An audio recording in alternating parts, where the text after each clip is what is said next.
Meus queridos, temos a oportunidade aqui de dar encaminhamento à nossa série sobre o Evangelho de João. Uma alegria, né?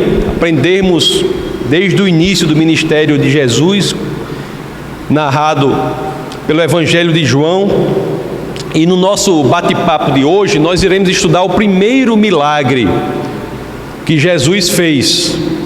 Primeiro milagre que ele fez durante a sua passagem aqui na terra. Primeiro momento público, ato público de início no ministério de sinais e maravilhas que Jesus realizou, em que Jesus operou durante a sua passagem aqui na terra. Será o milagre da transformação da água no vinho. Esse milagre que se dá lá em Caná, na região central da Galileia. Antes de dar continuidade, eu devo dizer a vocês que há quase 6 meses, estávamos ainda no outro prédio, lá no dia 22 de setembro de 2019, eu estava servindo a esta igreja na série chamada Os Milagres de Jesus. E ali eu tive a oportunidade de discorrer sobre este mesmo milagre, essa mesma passagem bíblica. Hoje nós iremos ver o mesmo texto por outra perspectiva, mas isso não impede que vocês, assim querendo, possam rever lá na internet, no canal do YouTube Defesa da Fé TV, a pregação daquele momento sobre esse mesmo texto. Aí vocês vão ter uma visão ainda mais completa deste texto, aquela pregação que eu fiz o ano passado e aqui farei hoje. Inclusive eu até deixarei o link da pregação passada na descrição do vídeo que está sendo gravado desta pregação aqui, para que vocês tenham uma visão mais ampla desta passagem. Dito isso, meus amados, vamos, sem mais delongas, ao primeiro verso do texto base do nosso bate-papo de hoje, que é o Evangelho de São João. Vamos iniciar o capítulo 2, o verso 1. Vamos ler João 2, 1. No terceiro dia, houve um casamento em Caná da Galileia. A mãe de Jesus estava ali. Meus amados, quando nós lemos isso, uma coisa logo nos chama a atenção. No terceiro dia após o quê? Após o batismo de Jesus com João Batista. Eu já falei aqui, repito, João Evangelista é o autor desse evangelho. João Batista não é o autor, mas o João Evangelista começa seu evangelho falando sobre o ministério de João Batista. E ali nós vimos João Batista batizando Jesus. E 3 dias após, no terceiro dia, após o batismo, é que Jesus inicia o seu ministério de milagres, sinais e maravilhas. É muito interessante essa identificação do terceiro dia, porque são milagres que atestariam, dariam um selo, confirmariam algo. O quê? A identidade de Jesus. São os milagres que têm por fim atestar que aquele Jesus de Nazaré é o Deus encarnado. Uma coisa interessante é que nós todos aqui também sabemos que é no terceiro dia após a sua morte que o melhor, maior, mais impressionante milagre de todos ocorre. Que é o quê? A ressurreição do nosso Senhor e Salvador. A ressurreição que se dá como evidência definitiva da veracidade da mensagem da salvação. O apóstolo Paulo, meus amados, lá na sua primeira carta aos Coríntios, no capítulo 15, nos versos 3 a 4, nos diz assim: primeira carta aos Coríntios 15, 3 a 4, as Escrituras nos dizem assim: pois o que primeiramente lhes transmiti foi o que recebi, que Cristo morreu pelos nossos pecados segundo as Escrituras, E o 4, foi sepultado e ressuscitou no terceiro dia, segundo as Escrituras. E aí nós pulamos para aquela que é a passagem mais corajosa já escrita em qualquer livro religioso, que é a primeira carta aos Coríntios, no capítulo 15, no verso 14, quando ele vai dizer, o apóstolo Paulo vai dizer da importância da ressurreição. E se Cristo não ressuscitou, 1 Coríntios 15, 14, se Cristo não ressuscitou, é inútil a nossa pregação, como também inútil a fé que vocês têm. Meus queridos, só no início da narrativa daquele que é o primeiro milagre, do ingresso de Jesus no ministério de sinais e maravilhas, ao terceiro dia, isso já nos remete ao terceiro dia após sua morte, quando tem um milagre definitivo que atesta de forma definitiva a sua identidade do Deus, do Logos, da segunda pessoa da Trindade, que encarnou entre nós para nos salvar. Se o terceiro dia é significativo para que Cristo inicie o seu ato público no ministério, o seu ato público no ministério iniciado aqui, não menos significativa, meus amados, é a ocasião, a situação, o momento em que Jesus escolhe para iniciar esse ministério. O terceiro dia ele escolhe de forma belíssima. Tem uma convicção que remete ao terceiro dia da ressurreição. E também aqui a situação, a ocasião em que ele escolhe para iniciar seu ministério também é muito significativa. Qual é a situação? Que nós lemos em João 2:1. Vamos voltar a João 2:1. No terceiro dia houve um casamento. Jesus inicia o seu ministério de milagres, sinais, maravilhas, numa situação de um casamento, da celebração de um casamento. Amados irmãos, se há uma situação nas Escrituras, uma situação de que as Escrituras falam, em que duas pessoas se tornam uma só, essa situação é no casamento. É a única relação que temos entre duas pessoas, a única situação das Escrituras em que duas pessoas se tornam uma só. Por que vocês acham então, meus queridos, que as Escrituras nos ensinam sobre a união de Cristo com a igreja, utilizando da figura do casamento? Jesus escolhe a celebração de um casamento para iniciar o ministério que terá por fim a união de Cristo com sua igreja, que as Escrituras equiparam ao casamento, se tornando um só corpo. Lá em Gênesis, no capítulo 2, no verso 24, as Escrituras dizem assim: por essa razão o homem deixará pai e mãe e se unirá à sua mulher, e eles se tornarão uma só carne. Eu acho belíssima esta escolha.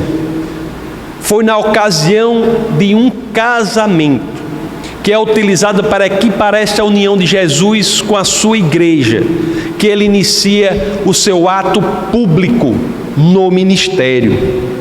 Meus queridos, isso é muito significativo, e ainda destaco outro ponto. Esse casamento em que Jesus inicia o seu ministério foi um casamento para o qual ele foi convidado. Não é isso que diz lá João, mais uma vez no capítulo 2, no verso 1, bota aí, grande dupla internacional da mídia. No terceiro dia houve um casamento em Caná da Galileia, a mãe de Jesus estava lá, bote o 2, por favor. E Jesus e seus discípulos também haviam sido convidados. Eles foram convidados. Isso nos ensina muito, porque muitos queremos que Jesus faça milagres em nossa vida. Faça milagres em nossa vida, mas muitas vezes nós não o convidamos. Olhe, parece algo meio contraditório, mas se você pensar bem, isso é uma realidade que ocorre muito frequentemente. Muitas vezes nós queremos o milagre de Jesus, mas é impressionante como raramente nós verdadeiramente o convidamos para fazer parte da situação em que nós queremos que Ele faça o milagre. Muitos querem, eu quero um milagre de Jesus em meu casamento. Mas será que nós o convidamos verdadeiramente para o nosso casamento, para fazer parte do nosso casamento? Será que nós temos nos submetido aos ensinamentos dele em relação ao casamento? Como queremos um milagre do Senhor em uma área que nós não o convidamos? Engraçado, eu fiz o casamento de Jane e de Alexandre, eles fizeram simbolicamente, colocaram um espaço lá que era para convidar Jesus, não foi assim que vocês fizeram? Mas todo casamento você tem que convidar Jesus para fazer parte. Isso implica uma ação correspondente a agir de acordo com os seus ensinamentos. Muitos querem milagres de Jesus na área financeira, mas nós temos convidado Jesus para fazer parte da nossa vida financeira, temos dado senhorio das nossas finanças ao Senhor, temos sido dizimistas, ofertantes fiéis.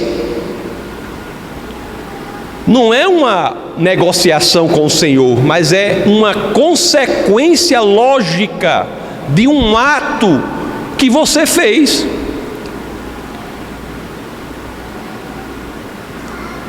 Como você quer que o Senhor seja Senhor da sua vida financeira, se Ele não é o Senhor da sua vida financeira? Se você não o convida para ser Senhor da sua vida financeira? Muitos querem milagre de Jesus isso aí é muito comum, né? Eu quero o milagre de Jesus no meu interior, eu quero paz. Mas será que esses que querem a paz interior no meio da dificuldade que sempre existe, mas aquela paz, será que nós temos convidado o Senhor para fazer parte da nossa vida? Temos colocado o Senhor no centro da nossa existência, no epicentro do nosso ser? Ele tem ocupado o lugar dos nossos nervos, o lugar nevrálgico, visceral. Se o mosquito nos picar, ele sai cantando, né? Há poder no sangue de Jesus? Será que temos feito isso? Eu já tenho dito algumas vezes e repito: quais são as suas prioridades? Quais são?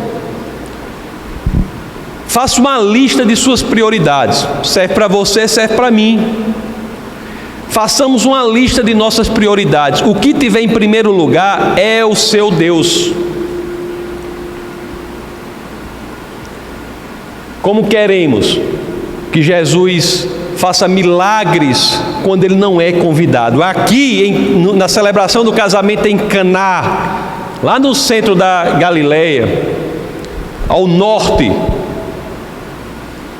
de Jerusalém, Jesus foi convidado. E lá estavam, né, conforme nós vimos aqui, vimos o verso 2, mas vimos no verso 1 e 2 que lá estavam Maria, a mãe de Jesus. Coloque novamente aí, Jordan, 2:1. Terceiro dia houve um casamento em Caná da Galileia, a mãe de Jesus estava ali. Só é interessante que João, ele nunca se refere a Maria, né? Todo o evangelho de João é a mãe de Jesus. Interessante também que lá no final Jesus vai dizer: essa aí é sua mãe, né? Para João, né? Mas passo 2. Jesus e seus discípulos também haviam sido convidados para o casamento. Os discípulos haviam sido convidados para o casamento. E no verso 3, nós vamos ver algo interessante. Estavam lá e, tendo acabado o vinho, a mãe de Jesus lhe disse. A mãe de Jesus chegou para Jesus lá na festa, tinha acabado o vinho. Aí chegou para Jesus e disse assim: Jesus, eles não têm mais vinho.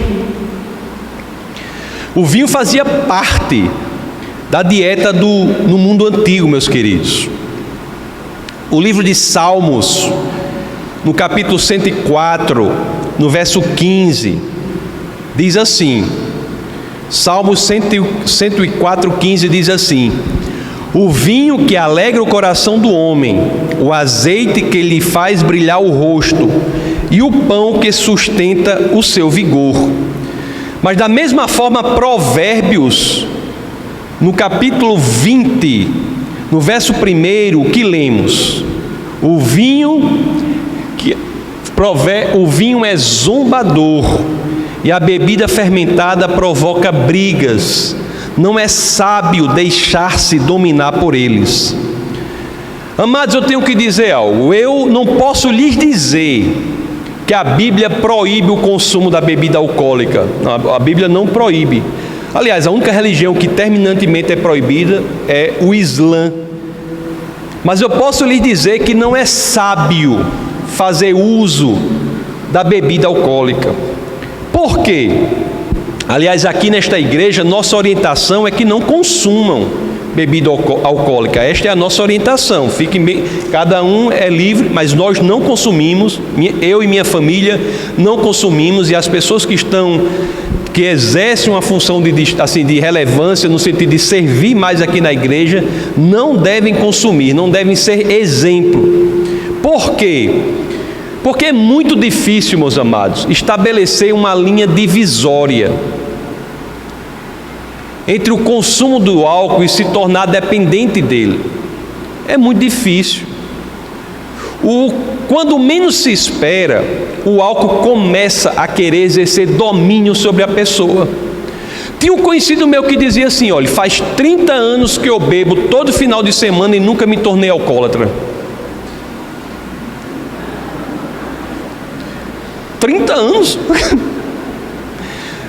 Ele não conseguia passar um final de semana sem fazer uso desta substância.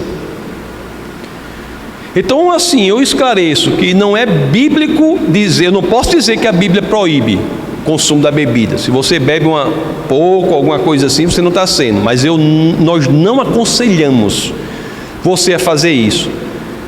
Olhe, 30 mililitros de álcool retardam a sua reação muscular, eu vi em 17,4%. 30 mililitros de álcool aumenta o tempo para você tomar uma decisão em 9,7%. 30 mililitros de álcool aumenta a chance de erro por falta de atenção em 35,5%. 30 mililitros de álcool aumenta a chance de erro por falta de coordenação muscular em 59,7%. Como nos ensina Paulo, lá na primeira carta aos Tessalonicenses, no capítulo 5, versos 21 e 22, ele diz assim: mas ponham à prova todas as coisas e fiquem com o que é bom. Afastem-se de toda forma de mal. Afastar-se da aparência do mal, meus amados, é zelar pelo bom testemunho e, principalmente, não influenciar outros à perdição. Um pastor, por exemplo, que faz uso do álcool, ele tem que ser muito certo do que ele está fazendo, porque mesmo que ele não possa se tornar escravo do álcool, que já é difícil, ele certamente passará uma mensagem muito perigosa para aqueles que estão na igreja, porque outros poderão tentar fazer a mesma coisa e não terão o mesmo resultado. Meus amigos, é isso um parênteses que eu tenho que fazer sobre isso. Mas ali na cultura do mundo antigo, era responsabilidade do anfitrião providenciar vinho durante toda a festa do casamento. E a festa de casamento lá na tradição judaica, meus amados, não é como as festas de hoje, não. As festas lá na tradição judaica chegavam a durar 7 dias. E você imagine aqui o anfitrião sem o vinho. Aí Maria leva o problema para Jesus, né? Conforme nós lemos lá em João 2,3. Eles não têm mais vinho. Vamos ver o verso 4, que é um verso que difícil, alguns acham de entender. Vamos ver o verso 4. Respondeu Jesus: que temos nós em comum, mulher? A minha hora ainda não chegou. Maria chega para Jesus e diz assim: o vinho acabou. Forçando Jesus, colocando Jesus numa situação de ter uma ação miraculosa para resolver aquele problema. E o que Jesus diz é assim: o que temos nós em comum, mulher? Uma tradução, eu fui olhar o grego, uma tradução mais apropriada para isso seria assim: o que temos a ver com isso, mulher? De qualquer forma, meus amados, eu concordo que esta abordagem de Jesus, ela parece à primeira vista um tanto brusca, um tanto desrespeitosa ou mesmo agressiva. Mas vamos pensar um pouco. Não é como mãe, na situação de mãe, na relação de mãe, que Maria deve se dirigir a Jesus no momento em que ele se inicia em seu ofício messiânico. As Escrituras deixam claro que Maria não pode, em relação a Deus, impor um tipo de conduta. Quando Jesus inicia o seu ofício messiânico, a relação de Maria tem de ser diferente com Jesus. O problema não foi levar a situação a Jesus, todos devemos fazer isso. O problema foi não ter feito de forma correta. Nós não podemos colocar Deus diante do problema e tentar ditar a Ele ou forçá-lo a tomar uma decisão conforme nós queremos. Nós não chegamos diante de Cristo e dizemos assim: Senhor, faça assim, faça assado. Eu quero dessa forma e não daquela. Nós não enquadramos Deus para forçá-lo à ação. Não, meus queridos. Nós devemos chegar diante do Senhor e levar o problema a Ele. Mas nós devemos dizer assim: Senhor, eis aqui o meu problema. Eis aqui a minha situação. Mas, Senhor, por favor, haja conforme a sua vontade. Entender, meus amados, que a vontade de Deus é melhor do que a nossa, é parte integrante da nossa fé. Ter fé não é achar que Deus é capaz de fazer conforme você quer. Ter fé é achar que Deus fará de forma muito melhor do que você pode imaginar. A resposta de Maria a esta reprimenda de Jesus é muito importante.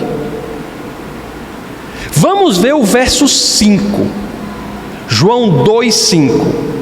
As Escrituras dizem assim: sua mãe disse aos serviçais.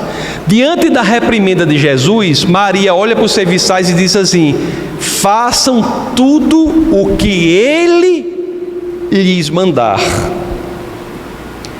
Vocês notam aqui o conserto, o endireitamento da postura de Maria?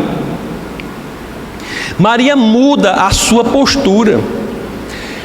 Neste verso, ela não mais fala como mãe de Jesus, mas fala como crente. Ela fala como alguém que se relaciona com aquele que é o Deus encarnado. Fala como crente em Jesus.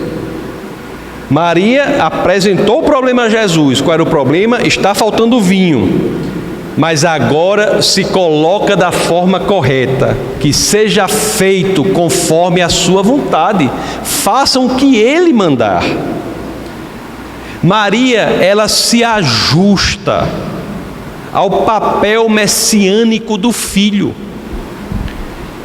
Ela deixa naquele momento de se colocar como mãe do Deus encarnado e entende que tem de se colocar como discípula, crente do Deus encarnado. Ela coloca no seu posicionamento a fé que todos nós temos de colocar.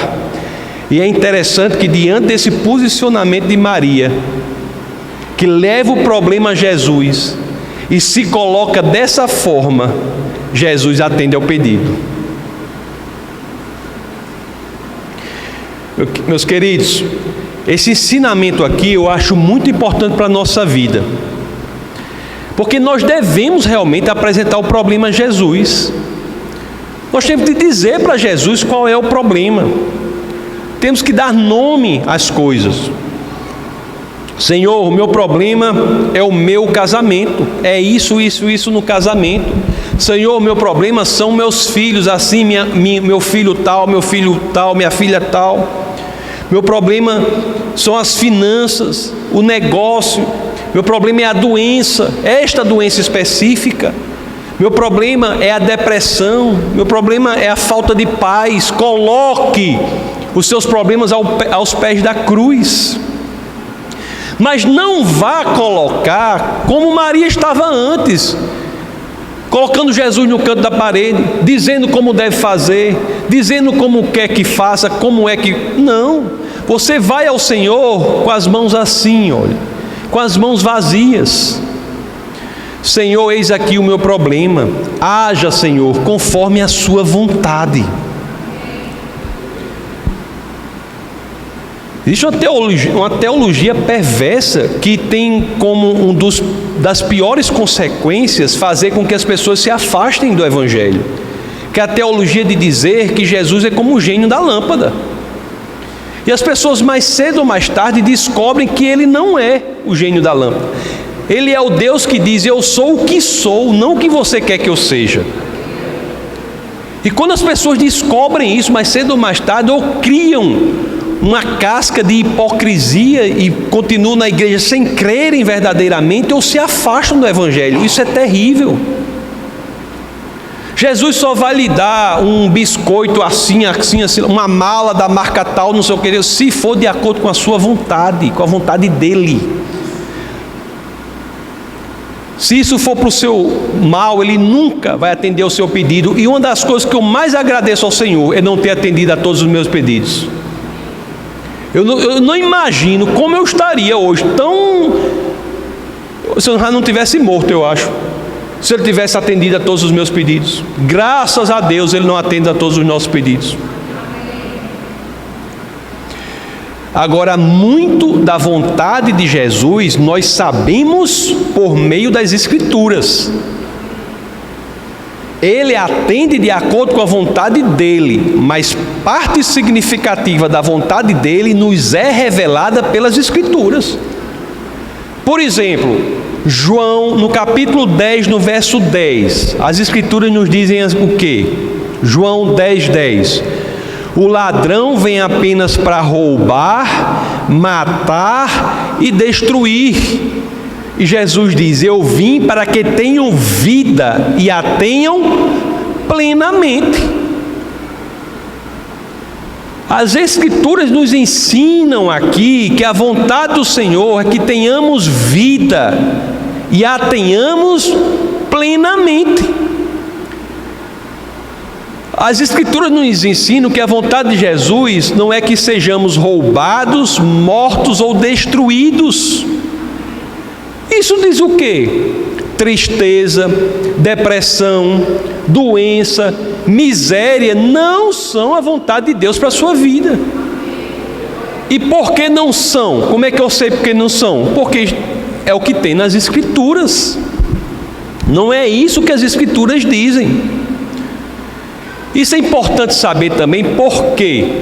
Porque tem gente às vezes que vem e diz assim: eu estou com uma doença muito grave, às vezes até um câncer, uma coisa assim. As pessoas chegam às vezes: eu estou com câncer, mas o Senhor colocou esse câncer, o Senhor quis que isso ocorresse comigo. Meus queridos, vamos ser racionais. Se uma pessoa chega para mim e diz: o Senhor quis que eu tivesse o câncer, você acha que eu vou orar contra? Se é o Senhor quem quer que a pessoa tenha câncer, eu vou dizer o quê? Não tome remédio, não vá para o hospital.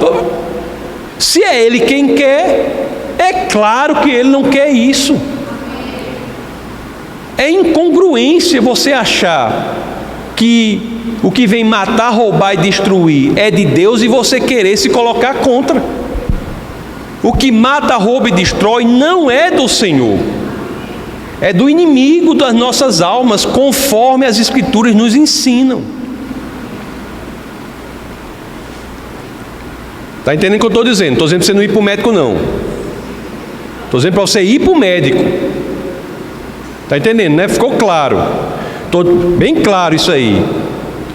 Estou dizendo que se a pessoa achar que é Deus quem coloca isso, se isso fosse verdade, era para a pessoa não ir para o médico. Concorda comigo?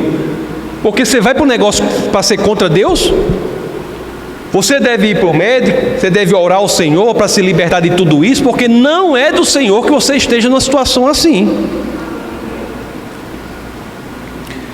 Meus amados, Deus ele fala diretamente com a gente, mas olhe e preste bem atenção, Ele nunca vai falar com você contrário à sua palavra. Deus nunca fala contrário ao que está na palavra dEle. É por isso que parte significativa da nossa experiência cristã, meus queridos, é que nós renovemos a nossa mente pela exposição à palavra, para que mais e mais passemos a operar mentalmente como Deus quer, de acordo com a vontade de Deus. Olhe, lá na carta aos Romanos, no capítulo 12, no verso 2, o que é que as Escrituras dizem? O que é que o apóstolo Paulo nos diz? Não se amoldem ao padrão deste mundo, mas transformem-se pela renovação da sua mente. Para quê? Para que sejam capazes de experimentar e comprovar a boa, agradável e perfeita vontade de Deus.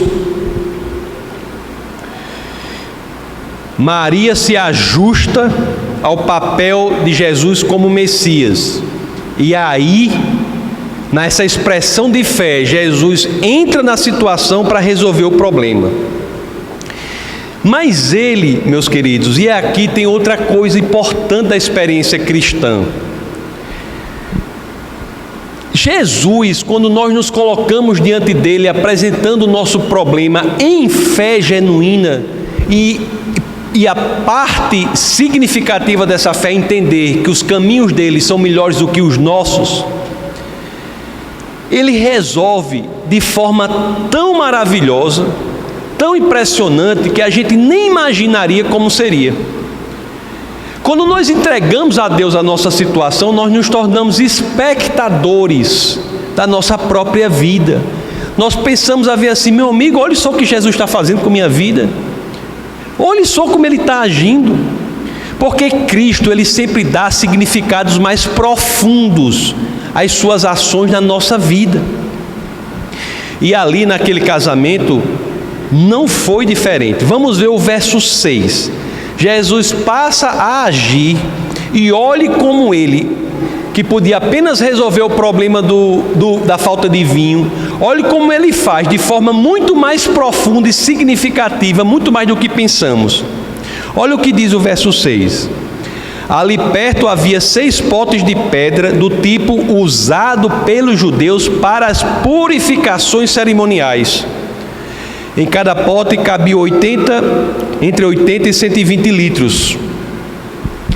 Jesus não vai aqui apenas resolver o problema da falta de vinho, não. Ele vai usar-se desta situação, utilizar-se dessa situação, para nos ensinar de forma profunda sobre a insuficiência do rito judaico e a plenitude que temos em Cristo. Vamos ver o verso 7 para que nós possamos entender. Olha o que diz o verso 7. Ele manda, pegar aqueles potes e o 7 diz: disse Jesus aos serviçais: encham os potes com água. E aqui o final do verso 7 diz o que eles fizeram, e os encheram até a borda. Isso também é muito importante, porque Jesus, quando ele opera, ele pede que alguém faça algo. As pessoas tendem a agir em correspondência com a fé. E Jesus chega aos serviçais e diz assim: está faltando vinho, encha os potes com água. Eles foram e cumpriram a ordem do mestre. Mas me diga uma coisa: Será que eles estavam certos de que aquilo era a solução? Alguns deles estavam dizendo: meu amigo, nós vamos passar o maior mico. Todo mundo precisando de vinho, o homem manda encher com água. Nossa vida é da mesma forma. Deus coloca algo em nosso coração e nós temos que cumprir. E muitas vezes, quando cumprimos, nós não vemos imediatamente o resultado. Se Deus colocar em seu coração agora, por exemplo, assim: estude mandarim, estude a língua que for, você às vezes não vê a função disso, você não sabe para que isso, mas se Deus está colocando em seu coração, cumpra, mesmo que não faça sentido, como aqueles serviçais cumpriram, enchendo os potes de água. Jesus não disse: encha aí de água que eu vou transformar em vinho. Não. Encha de água. E eles não só encheram, como cumpriram com excelência, porque encheram até a borda. Fizeram até o fim, o máximo que podiam fazer. Quando fazemos as coisas por Senhor, a atitude deve ser essa. O máximo que podemos fazer, devemos fazer com excelência, fazer igual esses homens que encheram os barris até a borda. Devemos fazer o máximo das coisas para o Senhor, porque não fazemos para vermos algo em troca, fazemos porque o que Deus fará com aquilo será algo muito maior do que a gente pode pensar ou imaginar. Meus queridos, vamos ler agora o verso 8 ao 10, vamos ver que essas pessoas logo viriam o resultado da obediência. Vamos ler João 2, 8 ao 10. Então lhes disse, agora, mandou o pessoal encher os potes, aí diz: agora levem um pouco ao encarregado da festa. E assim fizeram. E o 9. E o encarregado da festa provou a água que fora transformada em vinho, sem saber de onde este viera, embora o soubessem os serviçais que haviam tirado a água. Então chamou o noivo, e o 10, e disse: todos servem primeiro o melhor vinho, e depois que os convidados já beberam bastante, o vinho inferior é servido. Mas você guardou o melhor vinho até agora.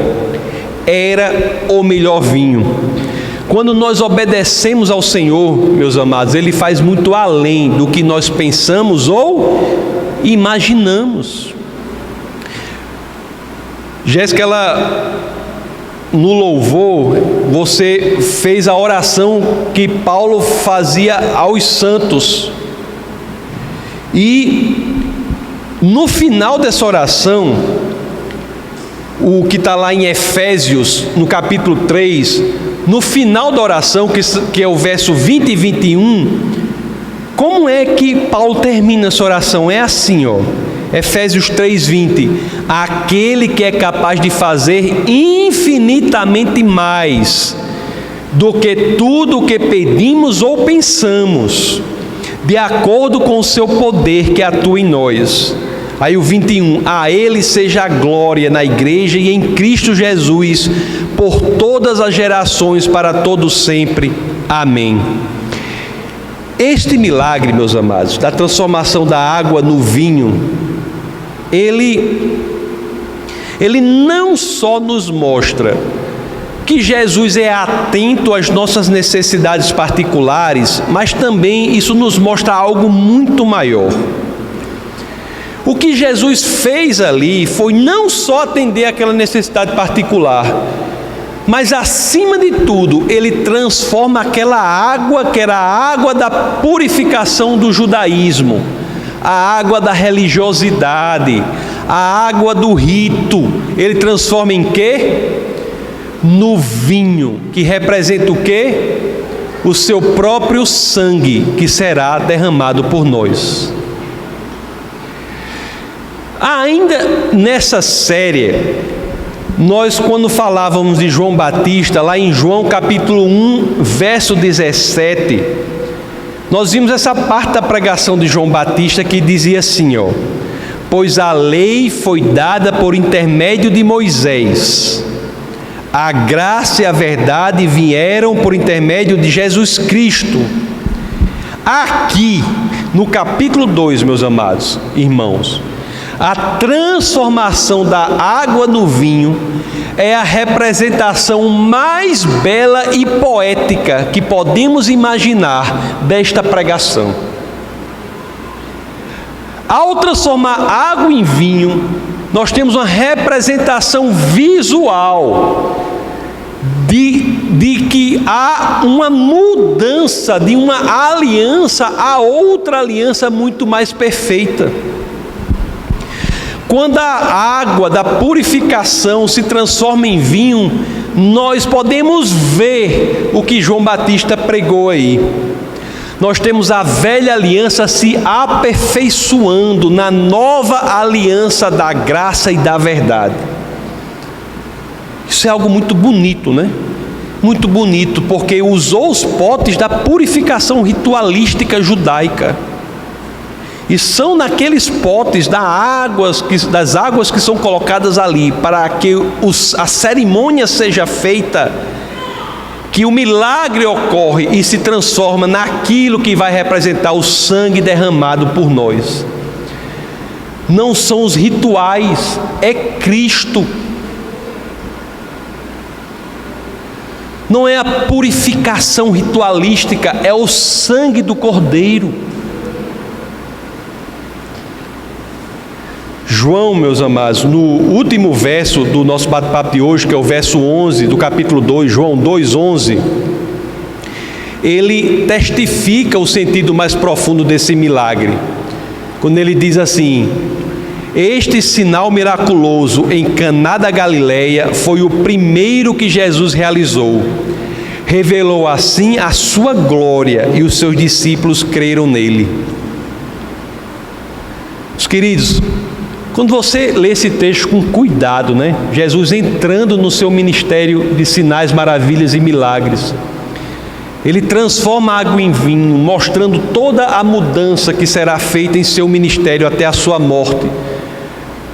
Não é o rito, não é a sua purificação com água, não é o fato de você cumprir regrinhas A, B, C, D, é Cristo. Não é a mudança de fora para dentro, é a mudança de dentro para fora. E diante disso tudo, os discípulos creram nele. Meus queridos, uma das perguntas que nós temos que fazer é a seguinte: você de fato crê em Jesus como Deus encarnado, que é a solução para os seus problemas? Porque às vezes nós estamos há anos nas igrejas, há anos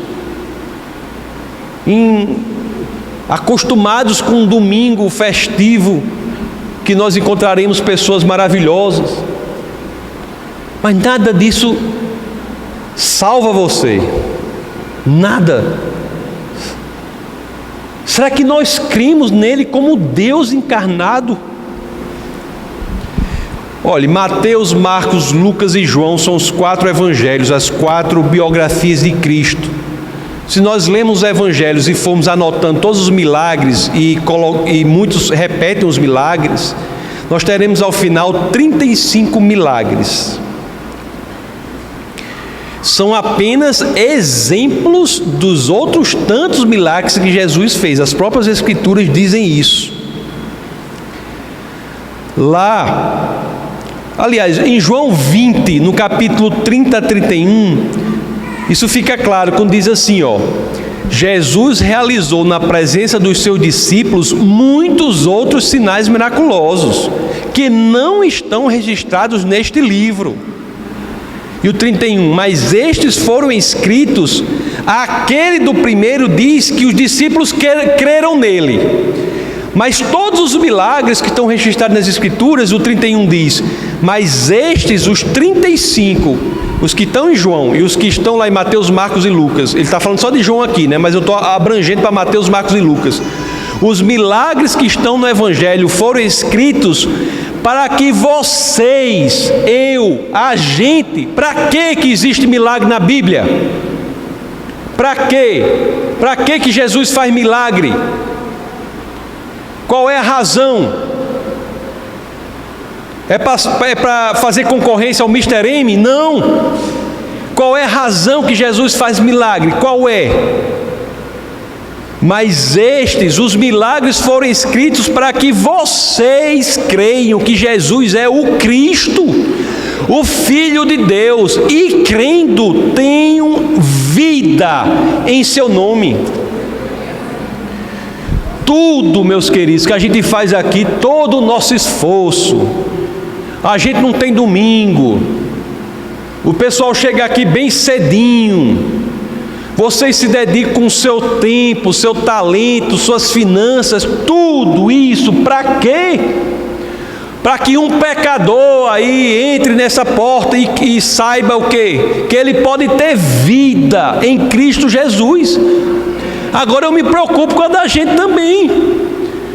Não fique no âmbito da hipocrisia, pelo amor de Deus. Busque o Senhor. Tenha um relacionamento com Ele. Entenda que Ele é o Salvador. Não é o defesa da fé. Não é esta igreja e nenhuma outra que vai salvar você. É Cristo. Não é o rito, meus amados. É Cristo. E tudo que é feito tem este fim. Se você não está convicto, renda-se ao poder do Espírito de Deus, para que você seja salvo. Foi a celebração de um casamento de duas pessoas.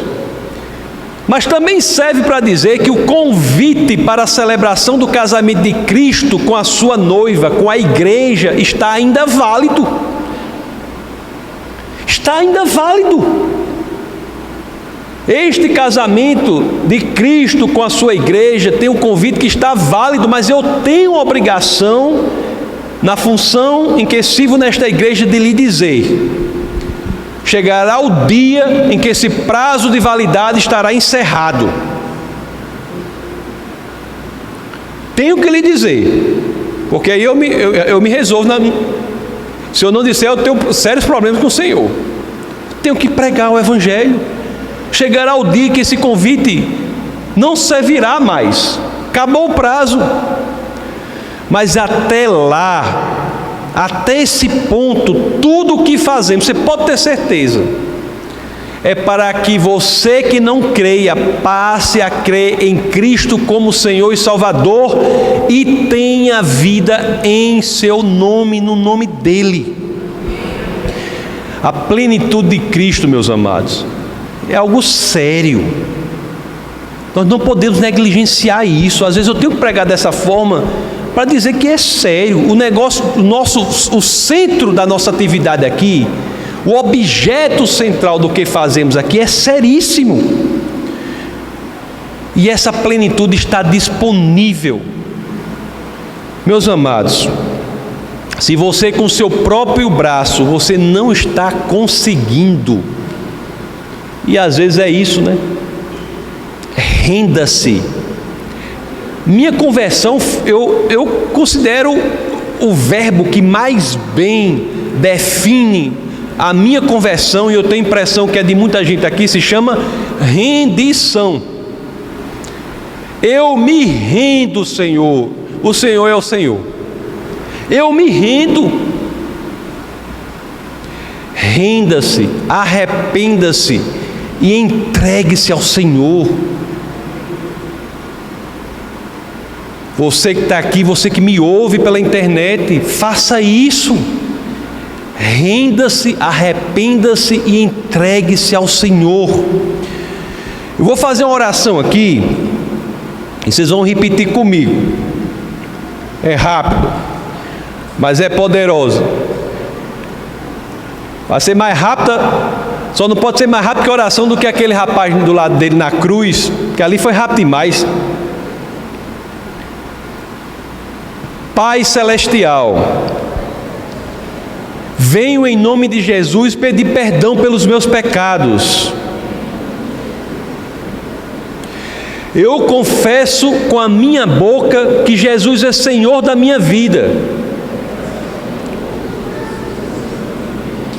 E creio com o coração que Deus o ressuscitou dentre os mortos.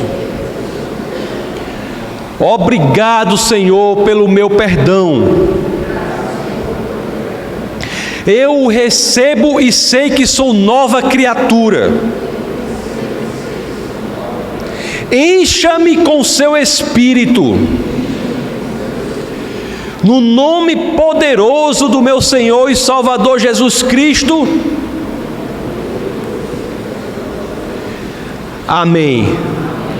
Meus amados, se você está aqui ou me ouve pela internet e fez essa oração pela primeira vez, com sinceridade, se não fez com sinceridade, se tranque no quarto depois do culto e vai fazer sozinho com sinceridade. Mas se você fez essa oração aqui com sinceridade, me procure ao final deste culto. Eu quero cumprimentar você, porque a partir de hoje, dessa rendição e dessa entrega, isso eu posso lhe garantir, a sua vida não será mais a mesma. Amém? Essa foi uma produção do Ministério Internacional Defesa da Fé, um ministério comprometido em amar as pessoas, abraçar a verdade e glorificar a Deus. Para saber mais sobre o que fazemos, acesse defesadafé.org.